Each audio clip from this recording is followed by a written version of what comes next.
van lo nei pui mizo idol tuna azin kong za zo mek top tila tling mek khanin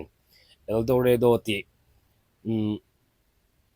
pi o pisilal hming moi sak larthin em kha aron kovara hi karin danin tun an idol contest an nei lai an record hi ni karing lo de ulek a ma lo record to khani nga tun han rem tun han an post so poni kan ring dewa ang poni sela ngai thak chak om ka ti ngai thanga lang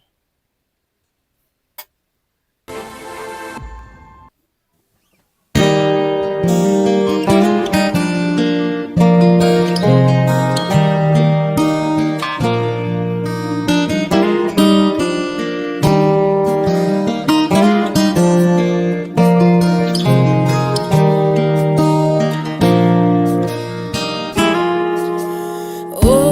ganun ko harsa takya Mangay tu angay china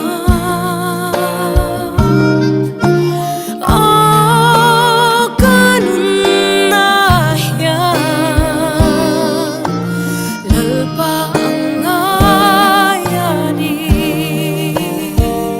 apa sa thiam ve Itelo chuan nun akim lo kasin kong ko haraya an soinin lo ram noa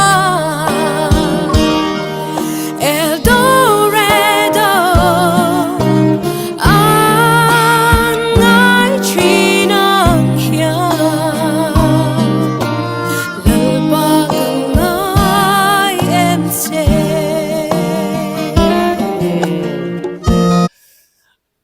valal nei pui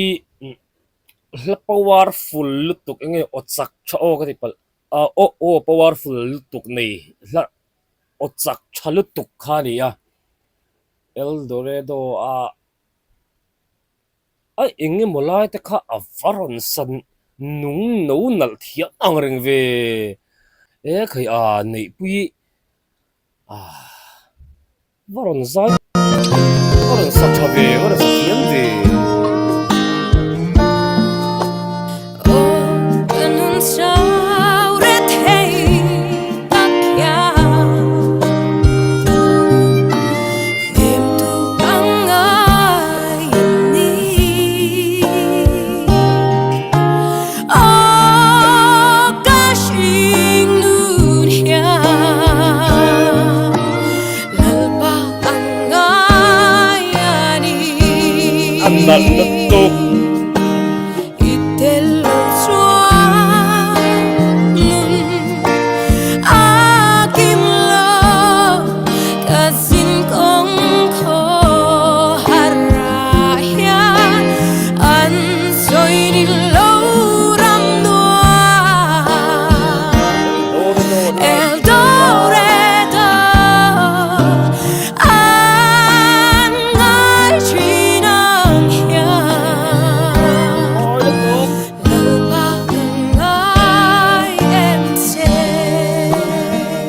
afan samoy ve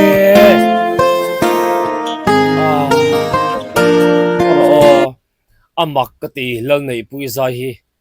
mi an ne tat in ni vem ka hrela watin hei asam mi sei maya mizo nun la tun nang lai tun lai khovela sam sei dukte an tamlu tuk lowin ka hria atoi de mit met le aput nuam tok vel te met yang tiang khan tin se ma ka mi ta chun mizo nula an sam an tha sei nia khit ka chu amoi ka ti an ne hi ka ti bi tlat mai ni amizo nula bi de ti kan ti tu thina mo khalam sing poni sela nei pui o ka dum na hian lalpa angai em che ava han ngai chiang chuan original kha aron engeni aron sa ori ro bui mai boxia ya eng ma tle ma han ti the kwal zau chu han ne bek bok ma sela ngeni lang tham lo te khan ori lutuk tak mai teng aron cover thin hi chu a hlule azwal ka ti thina ori tak me thiam tak me te ron ti chu ma ngai thak te hi nuam mi an hne riau le nga la awan nuam dat dat ve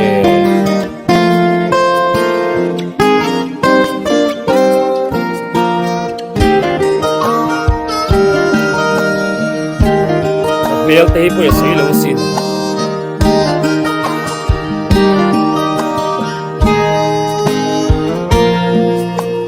Mga itutong lâu nun có har Kể mi xua lệ rẽ thấy tan hiya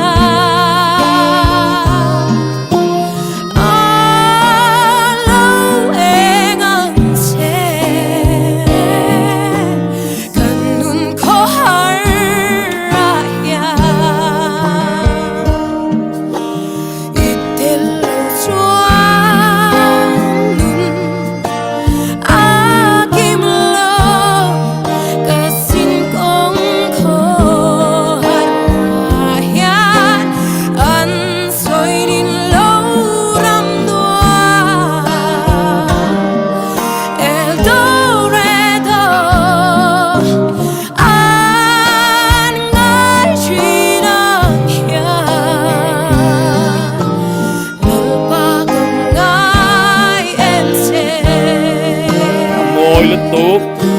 Itel lâu chuan nun akim lo Ka xin kong khô har hian An soi din lâu ram noa El Dorado ngai truy nang hian Lalpa kong ngai em sẽ Lalpa kong ngai em sẽ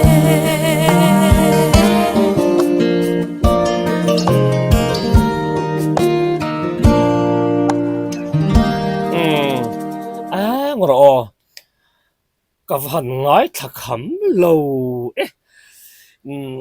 tun mi zo idol top te da tling om re ni chuan ni chiang em tro nei pui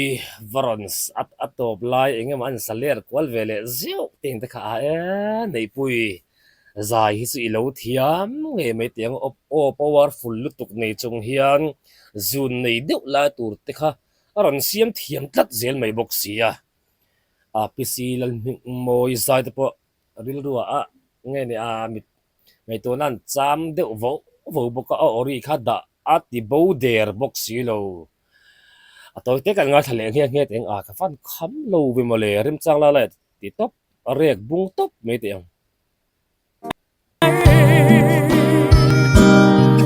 Kể mi xua lệ rẽ thấy tan hiya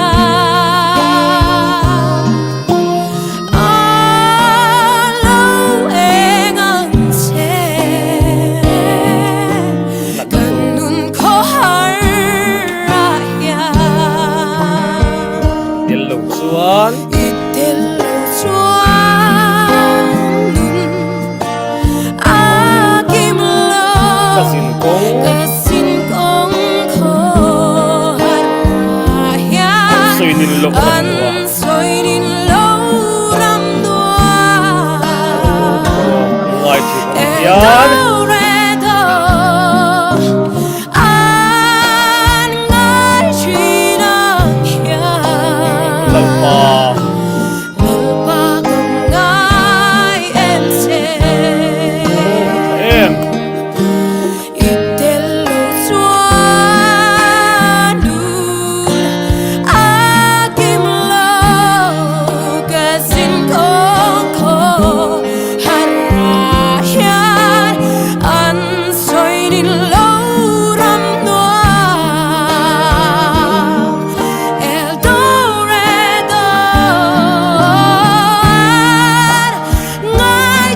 hay nei pui zofa tan hian rimoi khovela hian nu malian tak takimin laron chop don chia ngin ka hria a o hi a versatile engeni a chi hrang hrang la nem deuh te la tho thang deuh te la om kho deuh hlek te mo a kha tiang zong zong kha amma hian churin a hu phur om lutuk lo ko ti a nem po asa theia a kho deuh ti au au emo mo a kha tiang chi zong zong te kha a hinu hi a theina nei sang khop mai tun a mi zo a mi zo idol a sin ko nga po hianin asang takhi thing sela thing tur point be se ta ela thing sela ka du tak mek meva ara chu a ngeni pisil moina ngeni no do me aran ti la kha ngeni kha an seinin lo ram nuwa el do re do ti la